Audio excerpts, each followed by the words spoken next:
Olá, boa noite, tudo bem, queridos? Boa noite, pessoal. Muito bem-vindos a mais um encontro. Semana passada nós acabamos não nos reunindo em vídeo devido a nós indicarmos o filme do Divaldo para quem pudesse assistir, estava disponível. É uma bela mensagem e fala um pouquinho sobre o tema de hoje que nós vamos buscar, que é um pouquinho sobre a mediunidade, né? Como esse vídeo ele agora ele é direcionado a várias pessoas, né? Porque ele está online, obviamente. Vamos falar um pouquinho, de forma muito simples, sobre a mediunidade, o que é, a quem ela pode aparecer e como ela funciona. Tanto que a leitura hoje ela não vai ser baseada no Livro dos Espíritos, nem dos médiuns. Nós vamos trabalhar com um dos nossos livros da casa, que nós nos apoiamos para fazer o curso de mediunidade, que é da Terezinha Oliveira, que é o volume 2 de Mediunidade, é o nome do livro, ok? Marcela vai ler ele para nós daqui a pouco. Vamos começar então com a oração e depois com o Gotas de Sabedoria, que é muito importante, as mensagens, né, dos nossos dias, principalmente, de novo, em momentos como os atuais. Então vamos fechar os olhos, vamos entrar em oração, é sempre muito importante, de forma muito breve. Mas se nós não elevarmos nosso pensamento a Deus, se nós não começarmos a deixar os pesos, os pensamentos, tudo aquilo que vem do nosso dia, das vivências que nós tivemos durante a semana passada, não é mesmo? Nós não conseguimos nos concentrar de forma adequada para nos comunicarmos com Deus. É por isso que a oração é tão importante, porque é o momento em que nós começamos a nos conectar com o nosso Criador. E muitas vezes essa oração não precisa ser tão rebuscada, de palavras bonitas. Deus quer apenas ouvir o que nós temos a dizer de forma verdadeira. É por isso, Pai, que nós abrimos nosso coração, que nós colocamos aqui à sua frente a nossa vontade de melhorar, o nosso intuito de sermos cada vez melhores, sim, Senhor, e que possamos lá na frente abraçá-lo. Que nós possamos nos lapidar durante todo o caminho para compreender que às vezes a dor é necessária, que a distância se faz, mas ela pode ser construtiva. Pai, nunca solte a nossa mão, nunca nos deixe, esteja sempre aos nossos lados, pois só assim não vamos temer. Só com o Senhor em nossa vida, os problemas, por maior que possam parecer, estes sim são e sempre serão transpassados. Que Deus nos abençoe e nos dê um encontro maravilhoso.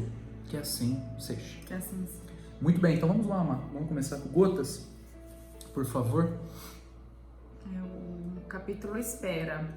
Espera. Calma, não te desesperes. Um minuto de irreflexão pode gerar dias de sofrimentos. Pequenas gotas de cicuta. Cicuta é um suco extraído de uma planta venenosa, tá? Pequenas gotas de cicuta são capazes de produzir desarranjos variados. A palavra ofensiva é veneno que perturba. O pensamento desajustado é enfermidade a caminho.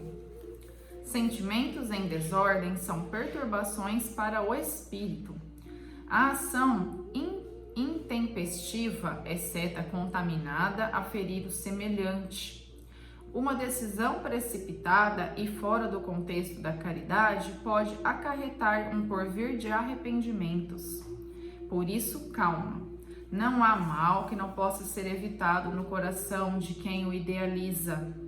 Entrega-te a Deus e faze. Dá confiança no Criador, o teu escudo. Da tua fé, a tua arma. Da esperança, a tua crença. Da justiça e misericórdia, as tuas verdades. Com isso, certamente o amor divino será o teu advogado no tribunal da vida. Perfeito. A questão dessa passagem é muito importante porque o espera ele está relacionado diretamente à paciência, tá? Não só o ato de aguardar, a paciência. Hoje nós estamos com essa se tornou uma iguaria na humanidade nós termos paciência, todos nós, tá? Independente de quem for, tudo é muito acelerado, o dia é muito acelerado, os nossos encontros são muito acelerados, Tudo que acontece na nossa vida tem que ser rápido, de resposta rápida, e isso está ocasionando o quê? Nós estamos sendo cada vez mais explosivos, cada vez mais deixamos de pensar, como ele comenta, de analisar e criamos situações ligadas a essa nossa necessidade de acelerar todos os nossos processos. Nós não pensamos e às vezes nós humilhamos, nós acabamos dizendo coisas que não queremos, mas no momento, sem nenhum tipo de pensamento mais aprofundado, nós acabamos expondo uma situação que pode perdurar por muito tempo. E o Espiritismo ele é muito taxativo em dizer que este é um problema que nós mesmos estamos ocasionando, tá? Nós estamos acelerando todo o processo.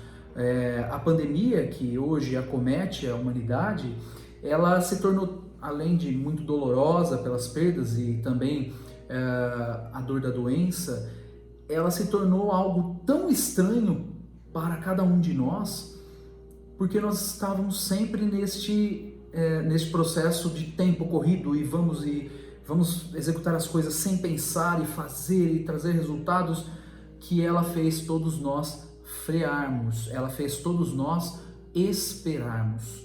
Mas foi um remédio amargo e está sendo um remédio amargo que não deveria ser necessário.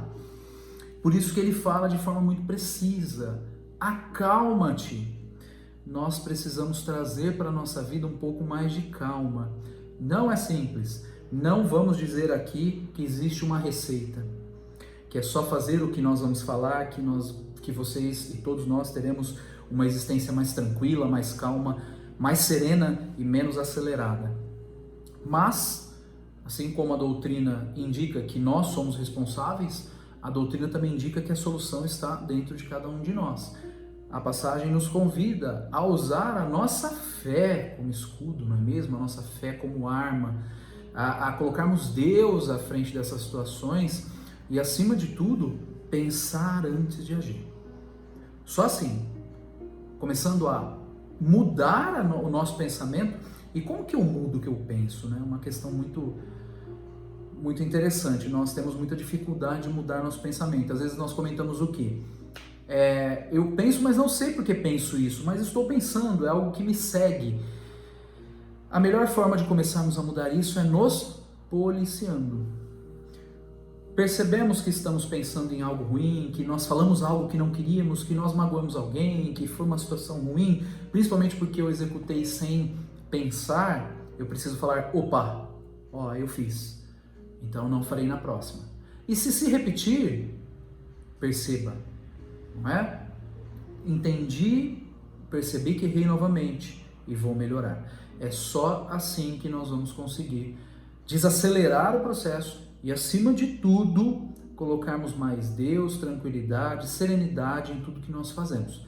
Pois, se continuarmos nessa velocidade, mesmo depois desses acontecimentos, quando cessarem, o mundo vai nos cobrar, a existência vai nos cobrar. Nós temos que reduzir a velocidade. E só quem reduz a velocidade é aquele que tem fé, tem tempo para Deus, tem tranquilidade e consegue colocar seus pensamentos junto com os seus sentimentos. Não é fácil, repetimos, mas muito necessário. Certo? É isso aí.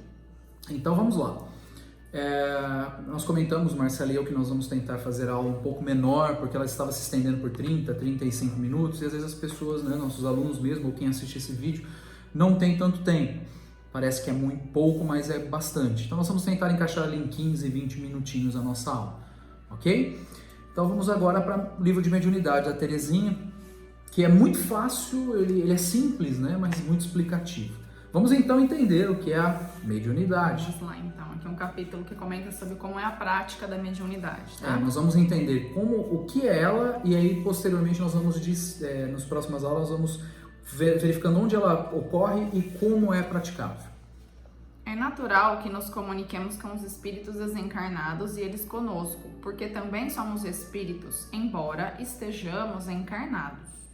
Pelos sentidos físicos e órgãos motores, tomamos contato com o mundo corpóreo e sobre ele agimos. Pelos órgãos e faculdades espirituais, mantemos contato constante com o mundo espiritual, sobre o qual também atuamos. Todas as pessoas, portanto, recebem a influência dos espíritos. A maioria nem percebe esse intercâmbio oculto em seu mundo íntimo, de forma de pensamentos, estados de alma, impulsos, pressentimentos, etc. Vamos parar um instantezinho. Então, o que ele fala? Que a mediunidade, ela existe, mas a mediunidade é uma faculdade onde existe uma comunicação entre o nosso mundo agora, almas encarnados, não é? No mundo terreno, onde existe uma faculdade de conversar, de se comunicar com o mundo espiritual. E ele comenta que a matéria e nossos órgãos também são instrumentos para que esse contato ocorra. Acima disso, ele fala que esse intercâmbio que ocorre, ele é ininterrupto com todos, ok? Através de pressentimentos, impulsos. São todos? Não, não são todos os pensamentos, não são todos os impulsos, não são todos os pressentimentos. E é por isso que um bom estudo, uma boa proximidade com a casa espírita faz com que nós começamos a entender melhor quando somos nós ou quando até mesmo uma influência espiritual mais forte, ok? Mas então, vamos deixar esse ponto em mente. A mediunidade, ela nasce com todos. E nós, às vezes, nem percebemos que nós estamos com essa conexão com o mundo espiritual. Vamos seguir, então? Mas há pessoas em que o intercâmbio é ostensivo. Nelas, os fenômenos são frequentes, marcantes, intensos e bem característicos. Vidência, audição, psicofonia, psicografia, efeitos físicos, etc. Ficando evidente uma outra individualidade, a do espírito comunicante.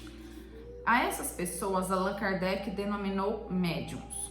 Médium é a palavra de origem latina neutra, serve para os dois gêneros, quer dizer, medianeiro que está no meio.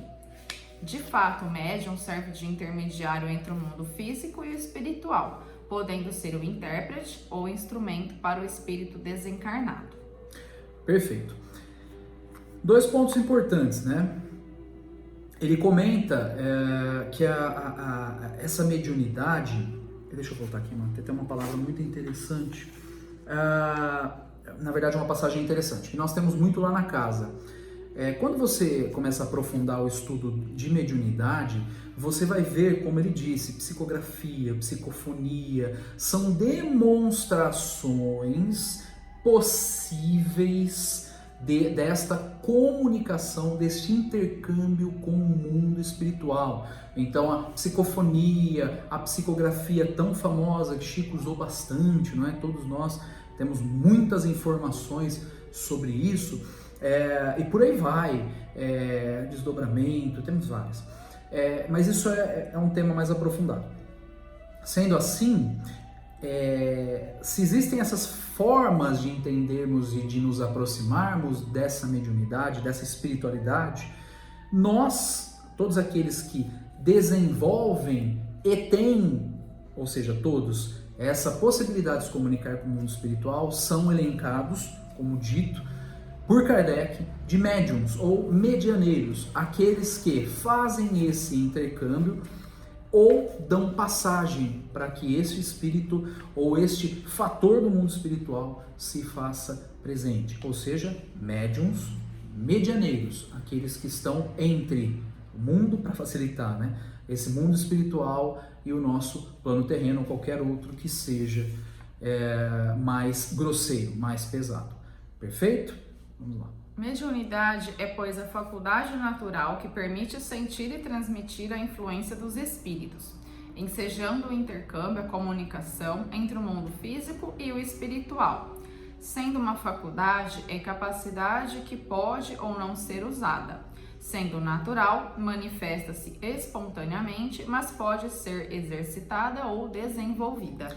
Exatamente. Então, para finalizar, nós compreendemos que a mediunidade, ela é essa conexão, essa aproximação, essa difusão com o mundo espiritual. E os médiums, eles são essas ferramentas que se colocam como ponto de contato, como médium, né? Como meio termo em toda essa situação.